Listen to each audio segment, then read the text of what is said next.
ಸ್ನೇಹಿತರೆ, ಜಿಎನ್ಎನ್ ಕನ್ನಡ ಚಾನಲ್ಗೆ ಸ್ವಾಗತ ಸುಸ್ವಾಗತ. ಕರ್ನಾಟಕ ಶಾಲಾ ಪರೀಕ್ಷೆ ಮತ್ತು ಮೌಲ್ಯ ನಿರ್ಣಯ ಮಂಡಳಿಯು ಕಸೀಬ್ 2026ರ ಸಾಲಿನ ದ್ವಿತೀಯ ಪಿಯುಸಿ ಪರೀಕ್ಷೆಯ ಫಲಿತಾಂಶ ಪ್ರಕಟಿಸೋದಕ್ಕೆ ಸಕಲ ಸಿದ್ಧತೆ ನಡೆಸಿದೆ.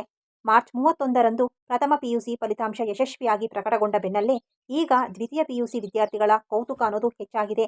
ಅಧಿಕೃತ ಮೂಲಗಳ ಪ್ರಕಾರ ಏಪ್ರಿಲ್ 2ನೇ ವಾರದಲ್ಲಿ ಅಂದರೆ ಏಪ್ರಿಲ್ 7 ಅಥವಾ 8ನೇ ತಾರೀಕಿನಲ್ಲಿ ಫಲಿತಾಂಶ ಪ್ರಕಟವಾಗುವಂತಹ ಸಾಧ್ಯತೆ ಇದೆ.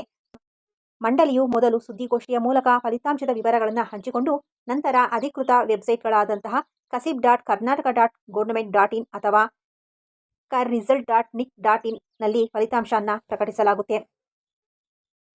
ಆನ್ಲೈನ್ನಲ್ಲಿ ಸೆಕೆಂಡ್ ಪಿಯುಸಿ ಫಲಿತಾಂಶ ನೋಡೋದು ಹೇಗೆ ಅನ್ನೋದನ್ನ ಇಲ್ಲಿ ತಿಳಿಸಿಕೊಡಲಾಗ್ತಾ ಇದೆ. ಇಲ್ಲಿ ಕೊಟ್ಟಂತಹ ಅಧಿಕೃತ ವೆಬ್ಸೈಟ್ಗೆ ಭೇಟಿ ನೀಡಿ ಮುಖಪುಟದಲ್ಲಿ ಇರುವಂತಹ ಕರ್ನಾಟಕ ಸೆಕೆಂಡ್ ಪಿಯುಸಿ ರಿಸಲ್ಟ್ 2026 ಅನ್ನುವಂಥ ಲಿಂಕ್ನ ಮೇಲೆ ಕ್ಲಿಕ್ ಮಾಡಬೇಕು. ನಿಮ್ಮ ರಿಜಿಸ್ಟ್ರೇಷನ್ ನಂಬರ್ ಹಾಗೆ ಜನ್ಮ ದಿನಾಂಕವನ್ನು ಅಂದರೆ ಡೇಟ್ ಆಫ್ ಬರ್ತನ್ನು ಅಲ್ಲಿ ಎಂಟರ್ ಮಾಡಬೇಕು. ನೆಕ್ಸ್ಟ್ ಸಬ್ಮಿಟ್ ಬಟನ್ ಅನ್ನು ಪ್ರೆಸ್ ಮಾಡಿದ ತಕ್ಷಣ ನಿಮ್ಮ ಅಂಕಪಟ್ಟಿ ಪರದೆ ಮೇಲೆ ಕಾಣಿಸುತ್ತೆ.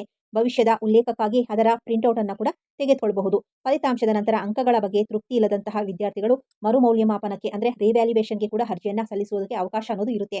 ಪರೀಕ್ಷೆಯಲ್ಲಿ ಉತ್ತೀರ್ಣರಾಗದಂತಹ ವಿದ್ಯಾರ್ಥಿಗಳಿಗೆ ಏಪ್ರಿಲ್ 25ರಿಂದ ಮೇ ಮೊದಲ ವಾರದವರೆಗೆ ಪೂರಕ ಪರೀಕ್ಷೆಗಳನ್ನು ನಡೆಸಲಾಗುತ್ತೆ ಅಂತ ಹೇಳಿ ಮಂಡಳಿ ಉದ್ದೇಶಿಸಿದೆ ಅಂತ ಹೇಳಿ ಮೂಲಗಳು ತಿಳಿಸ್ತಾ ಇದ್ದಾವೆ.